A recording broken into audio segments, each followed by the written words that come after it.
नमस्कार। किसी भी देश को स्वतंत्र कराने में, उसे स्वाधीन कराने में असंख्य बलिदानों की एक महत्वपूर्ण भूमिका रहती है। स्वाधीनता के यज्ञ में लाखों आहुतियां पड़ती हैं, अनगिनत आहुतियां पड़ती हैं, तब जाकर कोई देश स्वाधीन होता है। ऐसा ही हमारे भारत देश के साथ भी है।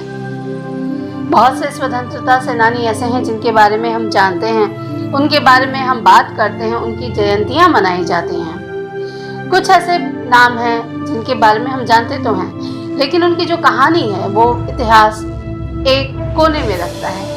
और कुछ जो चेहरे ऐसे हैं जिनके बारे में इतिहास कुछ बताता ही नहीं, वो लोक गाथाओं में जीवित रहते हैं। सच पूछा जाए तो झांसी की रानी लक्ष्मीबाई की जो कहानी आज बच्चे बच्चे की जुबान पे है, उसे बुंदेलों ने ही जिंदा रखा है।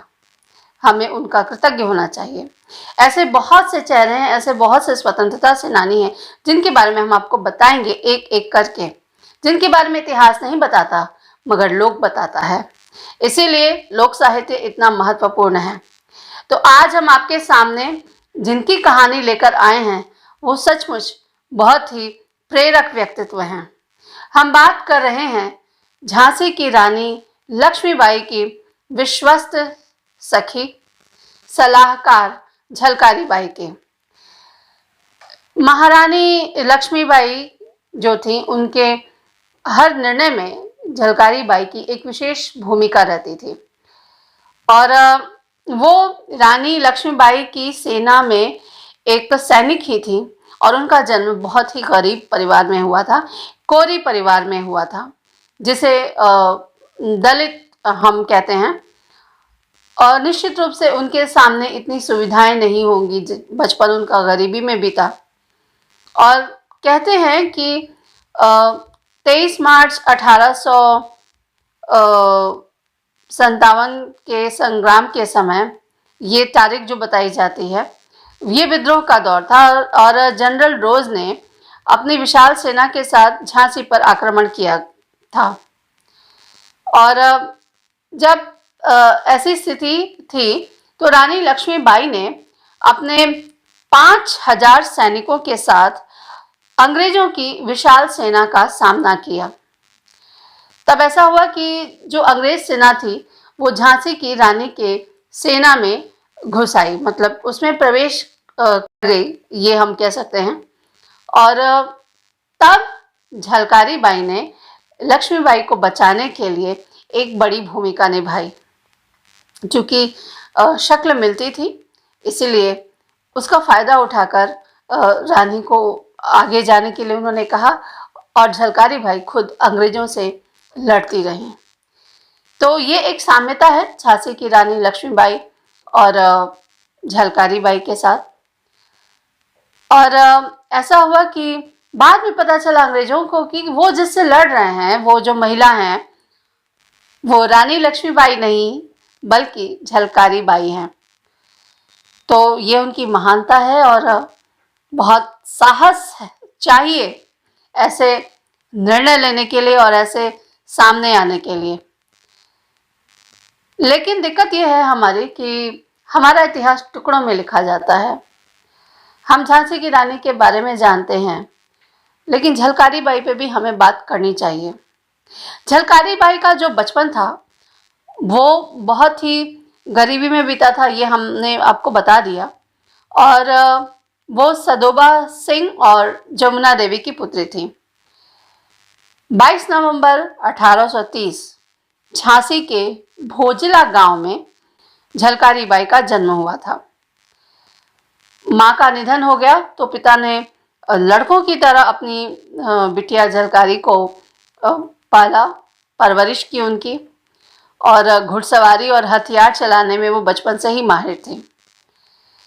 हालांकि तब ऐसी सामाजिक स्थिति थी कि स्त्री शिक्षा बहुत संभव नहीं हो पाई, तो झलकारी बाई जो हैं वो शिक्षित नहीं हो सकी।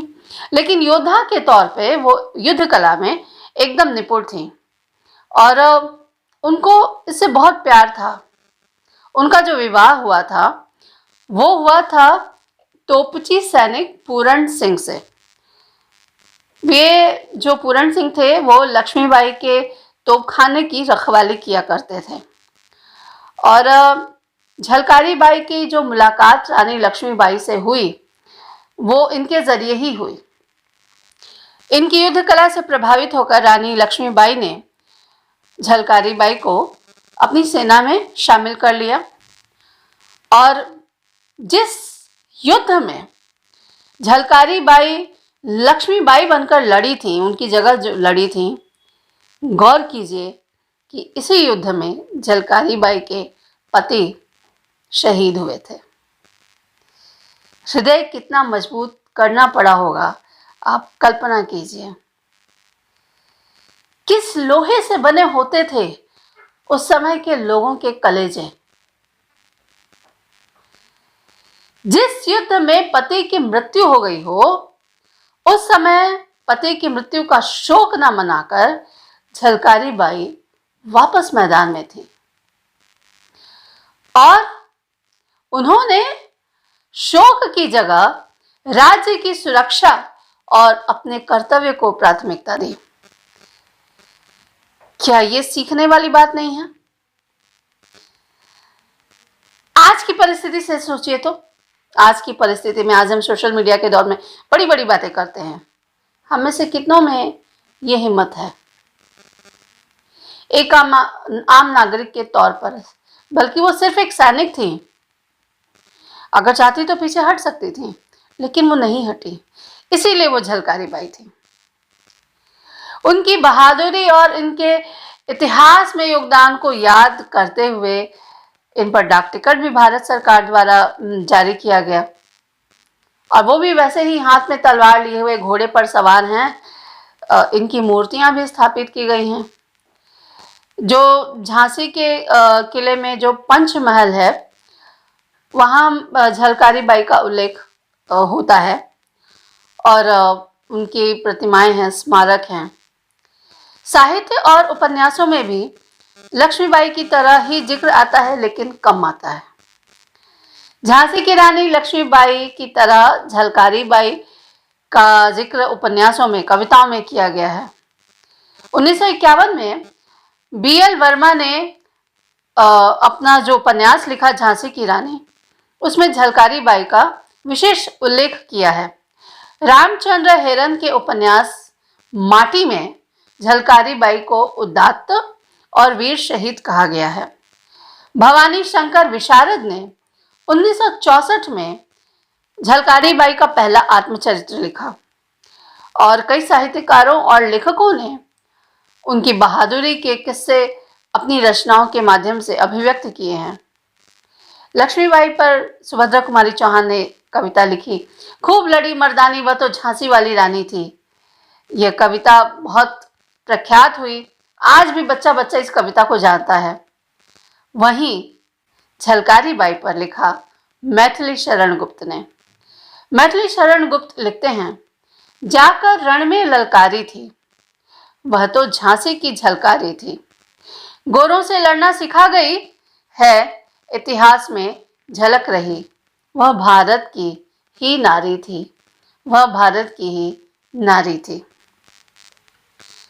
तो हमारे जितने भी दर्शक हैं, जितने भी हमारे पाठक हैं शुभचिता.com के, हमारा प्रयास है कि हम छोटी ही सही ऐसी छोटी छोटी कहानियां आपके सामने लाते रहें, लाते रहेंगे, क्योंकि ये ऐतिहासिक चरित्र हैं और ऐसा है कि इनकी जो वास्तविक तस्वीर है वो भी हमारे सामने नहीं है। ऐसी स्थिति में ये बहुत मुश्किल होता है कि हम कोई जब वीडियो बनाते हैं तो वहाँ इन सारी चीज़ों को लेके आएँ। तो ऐसे ही हम किस्सों के रूप में उनको लाएंगे, लेकिन लाएंगे ज़रूर। और आप अगर ऐसे किसी भी व्यक्ति को जानते हैं, किसी भी शख्सियत को जानते हैं जो कि ऐसा ही अप्रतिम रहा हो, तो हमें बताएं, हमें अपने वीडियोस भेजें, हमें अपने आलेख भेजें, क्योंकि हम अगर अकेले करेंगे तो शायद कुछ फर्क ना पड़े, शायद कुछ अंतर ना पड़े, लेकिन हम सब करेंगे तो अंतर ज़रूर आएगा। नमस्कार।